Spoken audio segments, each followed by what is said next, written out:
learned in that. Welcome. You're listening to the 365 Firsts podcast, a show filled with stories of experiencing first times and all the fun, growth, unknowns, and excitement that go with them. It's also the place to get expert advice, motivation, and inspiration to get in on trying new things. And now, here's your host, the master of first times, and chick you're trying to keep up with, Ann Bernard. Yes, indeed. I am the chick you want to keep up with and the voice you want in your head, because I am the voice that tells you you can. Welcome to another episode of the 365 First podcast and Expert Advice Before Your First Time series. I am your host, Ann Bernard. It is the second week of February. It is the week of love. I'm sorry. That's not my thing. However, I'm going to be a good sport. I'm going to get in the spirit. It is Valentine's Day on Friday. So this week, we're going to talk about a couple relationship type firsts. Because here's the thing about relationship firsts. Some of them can be rather big and major and have a serious impact on your life. And you might or might not have the proper counsel or people to go to have the advice you need in order to ensure that you proceed smartly, wisely, and the best that you can, so that the leap and this first step that you're taking is fully beneficial to your life. It's not easy in this day and age to find someone to date, fall in love, and get to the point where you're actually considering moving in together. But if that's you and you're at that junction in your relationship with someone right now, and it's your first time taking the leap into moving in with a significant other, I have got the perfect guest for you. My guest expert is certified professional love life strategist Lisa Concepcion. Lisa is here to give you advice before your first time cohabitating with a loved one. Lisa is a coach, dating, and relationship expert and founder of LoveQuestCoaching.com. She helps Type A professionals who struggle with their love lives. Lisa serves as a contributing expert for EliteDaily.com, Bustle.com, and has been featured on dozens of media outlets as a go-to expert. Lisa's coaching style delivers a no BS, results-driven experience that is efficient, intuitive, effective, supportive, and empowering. So get ready to get the type of advice you need to ensure that this big relationship and life first time is the absolute best that it can be. Welcome to the show, Lisa. It's a pleasure to have you. Thanks for having me. So excited. Let's start with, how did you even begin being a dating and relationship expert? I, of course, follow many other coaches' paths in that oftentimes people go through their own drama and trauma and come out the other side victorious. And through that journey, you learn a bunch of stuff and you come out, at least it was the case for me, where I came out of a divorce, I came out of a subsequent rebound relationship. I learned in that point in my life that I was extremely codependent. I was your quintessential control freak, trying to control chaos in my life at every front. And I lived a very conditional life. I wanted outside conditions to just line up perfectly for me. And I wanted to get to the bottom of why that was. It had cost me my marriage. It cost me just the harmony and peace in my own life. And I felt like everywhere I go, I will always be there. So I am the common denominator. I need to look at me. And when I asked the question, okay, what is it in me that attracted this? And by this, I was referring to a subsequent, very emotionally abusive, narcissistic, sociopathic relationship that I entered prematurely, right on the heels of my divorce. And usually when you enter a relationship before you've done your own inner work and your own true healing, you're very much a target for toxic narcissistic people who have their own depressions and traumas and things that they're going to put on you. It's very trauma bonding becomes a thing when you do that, right? Because I did not do that, I asked, there has to be a reason. There has to be something deeper. What is it in me that attracted all of this? As soon as I asked that question, it was as if like a door opened and this path towards my own self-awareness, consciousness, understanding codependency, understanding what really I was raised like and made of, and the beliefs that I carried into all of my relationships and what that was rooted in. I then embarked upon a journey to heal, to truly, truly heal, and to show up for myself better than anyone ever could or should, parents included. So there was a lot of healing happening with my past and upbringing, and just like anybody else, stuff that you go through in life where you may not have received the kind of love that you wanted, but you were a baby. You didn't know how to articulate it. You were a child. You were a kid. You were a teenager. You didn't know what you didn't know. All of these hurts and all of these wounds add up, and you end up going out into relationships looking for that person to love you the way you wish you were loved by your parents, or your family, your caretakers, your teachers. And you need to just learn how to do all these limiting beliefs that you have instilled in you, the thoughts that other people imposed upon you that you don't even really believe, and you start to question, what do I think about that? And I was at midlife. I was 44 at the time when all of this came to a head. And, you think you know everything in your life. You're a mature woman. You're earning money. I'm working in New York City. In the time I was, my prior life to coaching and being a dating and relationship expert, I used to work in public relations and marketing. So I had a whole other different life. It was very transformational, that journey that I embarked on. And once you embark upon it, you realize that it's a never-ending journey, and it's lovely. And there's always something that you want to now grow into. I always say there's a new iteration of yourself that you want to step into. Who is Lisa Concepcion? So you went through your journey and you're like, this is what I want to, this is what I'm doing well into others. So we're going to get talking into moving in with your significant other, with somebody that, like I said in the intro, it's hard enough to find somebody to date, then to fall in love, and then, they even get to the point like, okay, I think I want to move in with this person. Let's go back in time, because you said you definitely had quite a few relationships. Do you remember your first experience moving in with someone? I do actually. I was in college. I was dating my now ex-husband. We were together, I would say, about 2 years. And we had both decided to stay at Rutgers University during the summer. We wanted to take courses so that we can graduate on time. It just made perfect sense. I was working there as a waitress in some, Italian restaurant. He was doing, jobs too. I forget, I think working security or something. And, it was just the college thing. And we looked at each other and we said, why don't we just find, a campus apartment and sublet an apartment. And we ended up in a house with 3 other guys.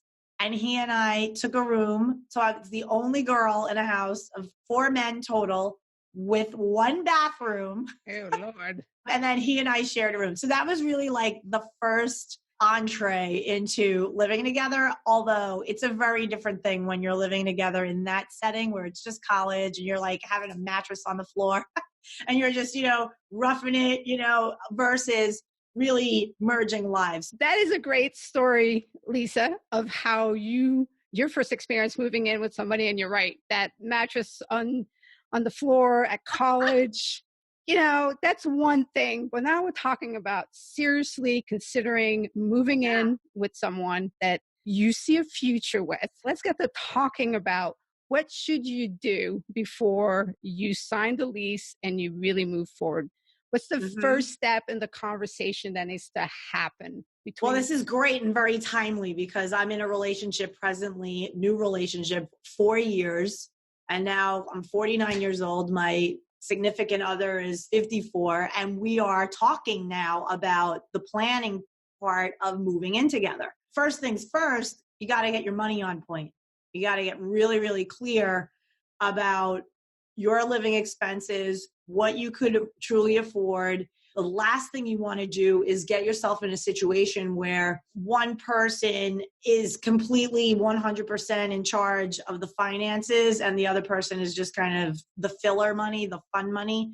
And this again is for people who are looking to move in together but not necessarily be married yet. That comes with a whole different agenda. When people are like, we're moving in because we're merging lives and we're going to either marry or we're just going to have some form of a commitment ceremony or something that really signifies we are a unit, we are a couple in that way, it's a lot different than people just moving in together to move in together. So money is definitely the thing that's going to ground you both in really having that real conversation about what can we afford? Where do we want to live?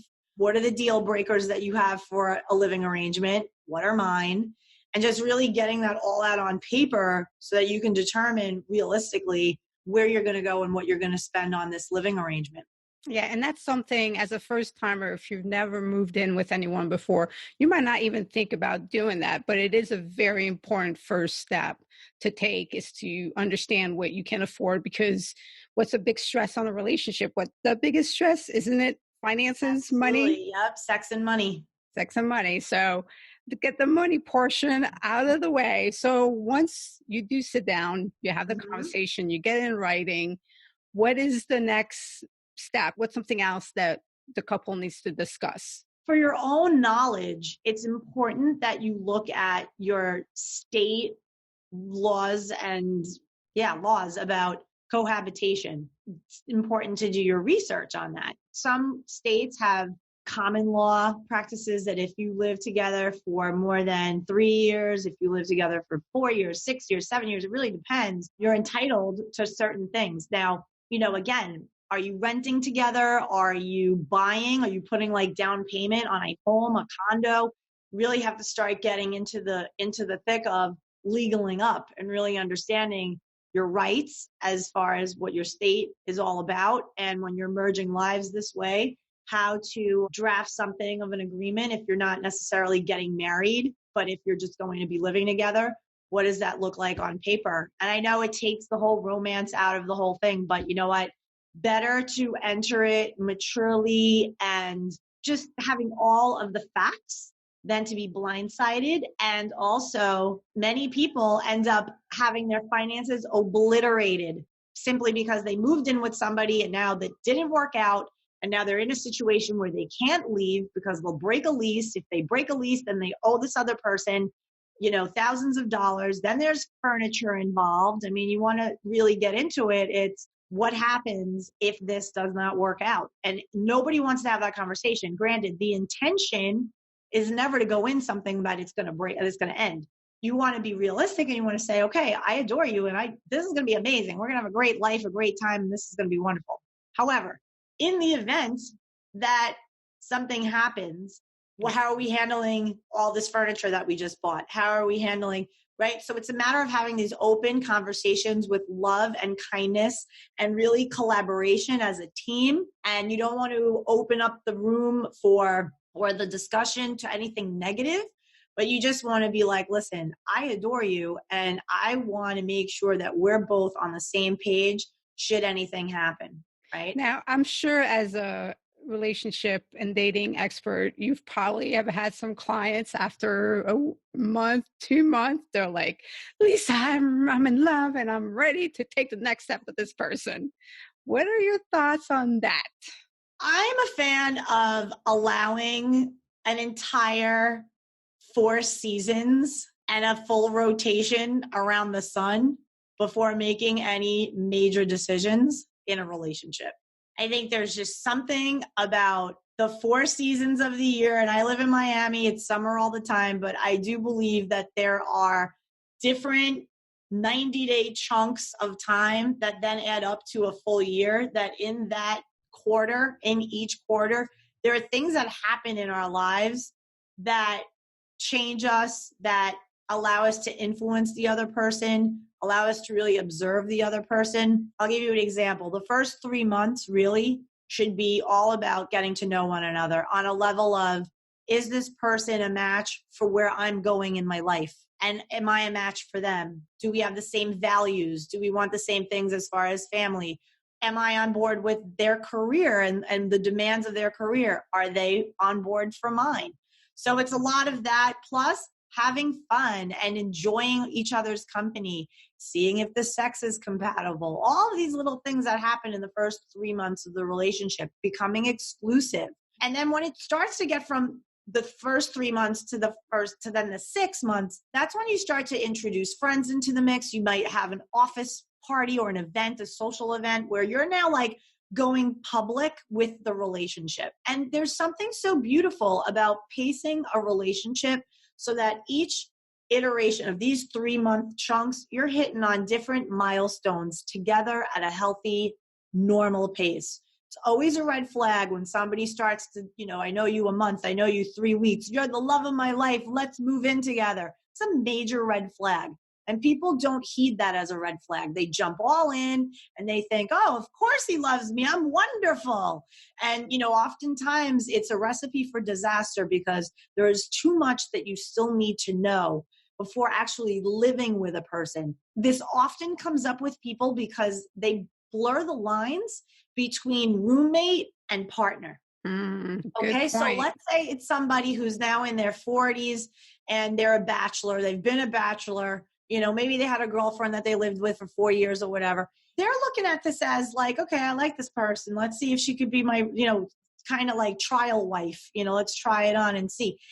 In the same with women with men, they get into this thing of, oh, okay, if it doesn't work out, I'll just move out. But this isn't a roommate situation. This is two lives merging. It's highly emotional. There should be more of a future goal together. What does this mean?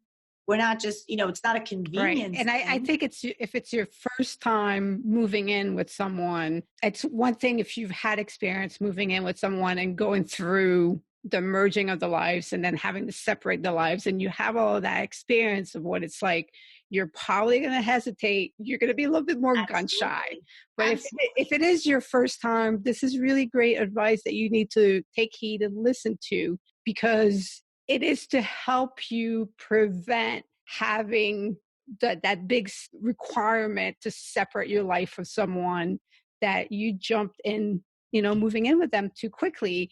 And take it from both of us. Both of us are in our 40s, and we've moved, had plenty of relationship and moved in with people, and it's not something that you want to take lightly, because it is very serious. Not. This is a big, big deal. And like I said earlier, I feel like a lot of people, especially young, first time moving in with my boyfriend, I'm moving in with my boyfriend, like they're not thinking about what the end game is, right? Like what is your standard for yourself? I think a lot of people out there, especially, millennials, are just not into that like full-blown commitment, a lot of them. And they find themselves in situations where they don't want to live at home anymore. They're broke. They have a lot of student loan, right? And they decide, oh, I'm going to move in with my boyfriend. And it does allow for an experience of it. Everybody's on their path and everybody's going to make their decisions, and it's always to work out to your advantage. So even if that's like a horrible situation, there's going to be lessons that come through it. But when you're looking at somebody now, 30s, 40s, and a lot of them have already lived on their own, a lot of women who already own property on their own, and now they're going to take in some guy, terrible idea. What I always say is, you come with what you have, I come with what I have, and we merge together and buy something new. I'm not about this thing of, I have a condo, come move into my condo. No, I'll rent my condo out as an investment property, and then we merge our money and we buy something else. I like neutral turf. I like fresh energy, neutral energy. A person moving into your space, they're bringing in a whole energy into your space, into an energy that you have already cultivated. What you want to do is ideally have neutral space where you and this person are coming together and creating something of your own together. Right. And that's also really great advice. And you meet each other, you let your leases time, or like if you have a property, rent it out, let that 1 year, the 4 seasons go through, and then merge in to have that fresh start after having the conversation about money and having the conversation of where your relationship is and what you want out of that relationship, so that you have a nice clear path. Now, there's obviously other little those are the big things, but there's also the little nitty gritty things that you should probably figure out with some overnighters, that you probably have some deal breakers there. Now, if you're older and you've yet to live with someone, you're probably a lot more set in your ways. If you're younger, this is going to be a little easier for you. But let's talk about that, right? Should you have a list of things that are your go or no go? 100%. It should not. And this is, again, speaking to the great point you made earlier, Ann, is about knowing the person, really getting to know the person. I always advise people, you need a good vacation together.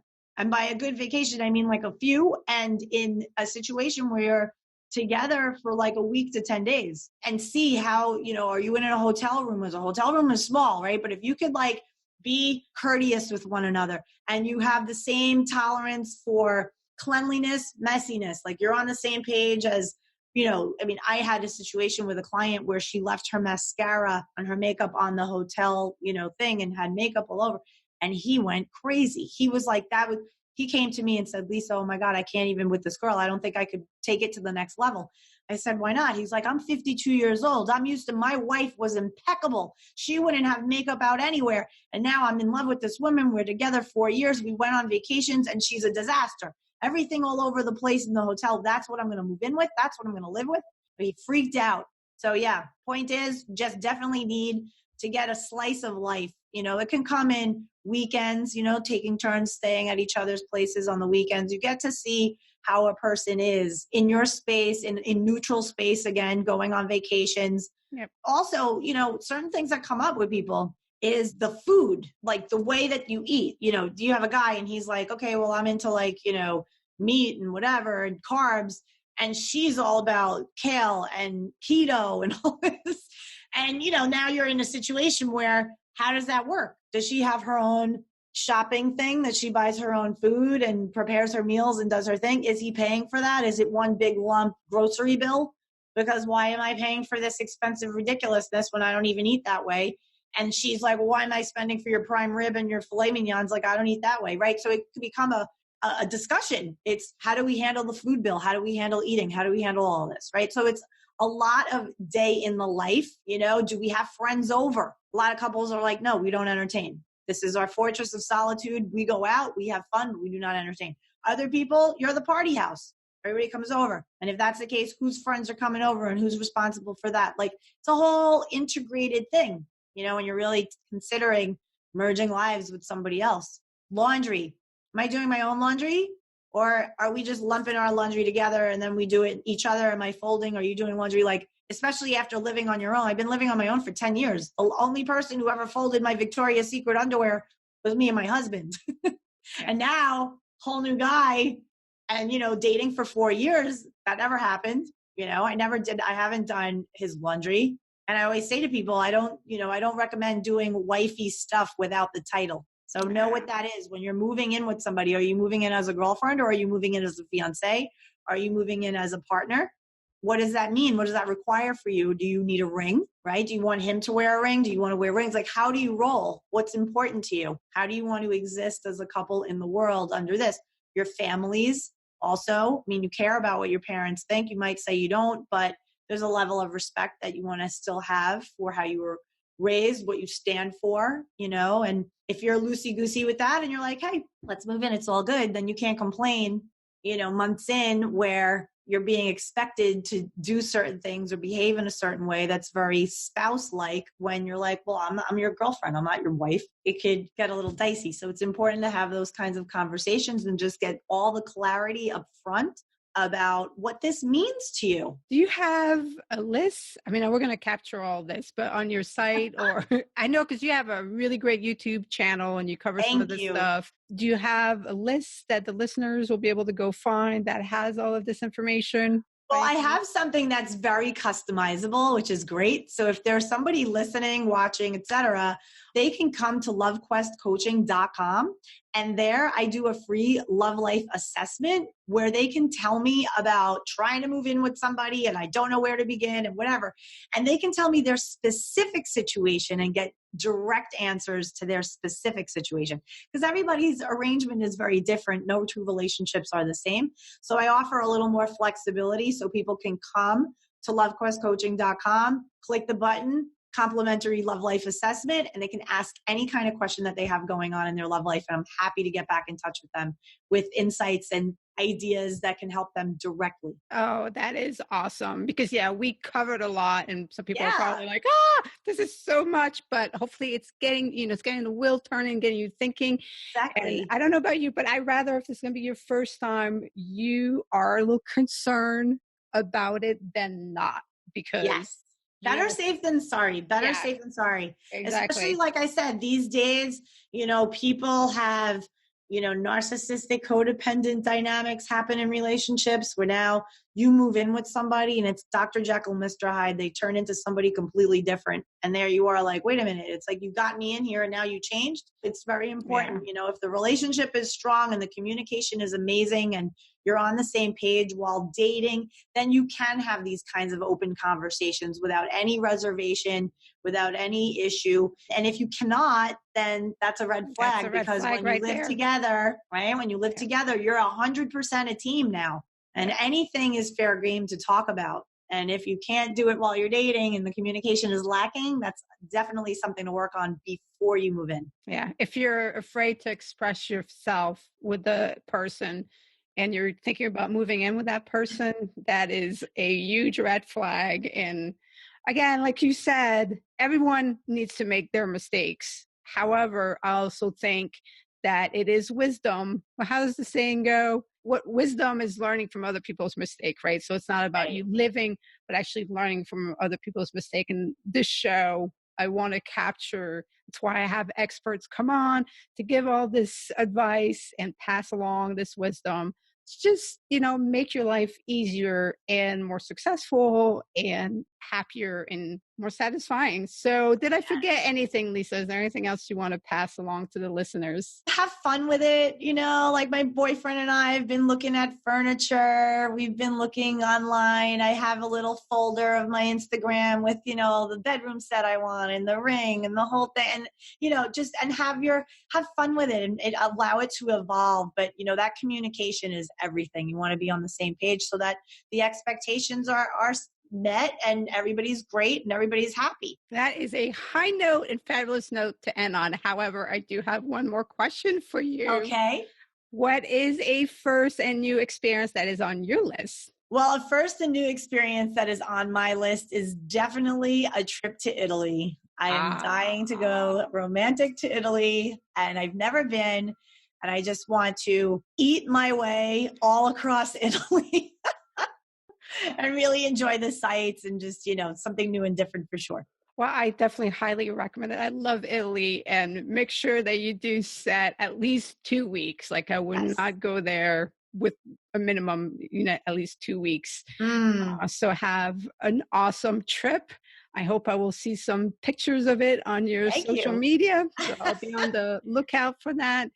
And I really appreciate you being on the show. Thank you. Thanks, Anne. This was great. All right. Well, that was a lot of great information, and I hope you enjoyed this episode, learned from it, took some notes, and are ready to have those tough conversations that need to be had, but also to enjoy this first time in this new adventure that you are embarking on with someone else. I don't doubt that once you are moved in with your significant other, you're going to have all kinds of first times and new experiences together. So don't forget to share them using the hashtag 365firstchallenge. And also, if you get stuck and you don't know how to proceed, contact me. Let me know what type of guest expert you need on the show to help you out. On Thursday, my guest expert, Michelle Velasquez, will share expert advice before your first time proposing.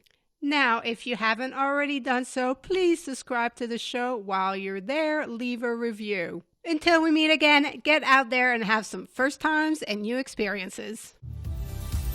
You've been listening to the 365 Firsts podcast. Hope you've gotten inspired to start your journey of first times and new experiences. Join the 365 Firsts Challenge by downloading the app at your local app store. Check out Next Level Firsts Coaching for additional assistance. Contact us if you want to share the stories of your latest firsts on the show. Now, go get busy having new experiences.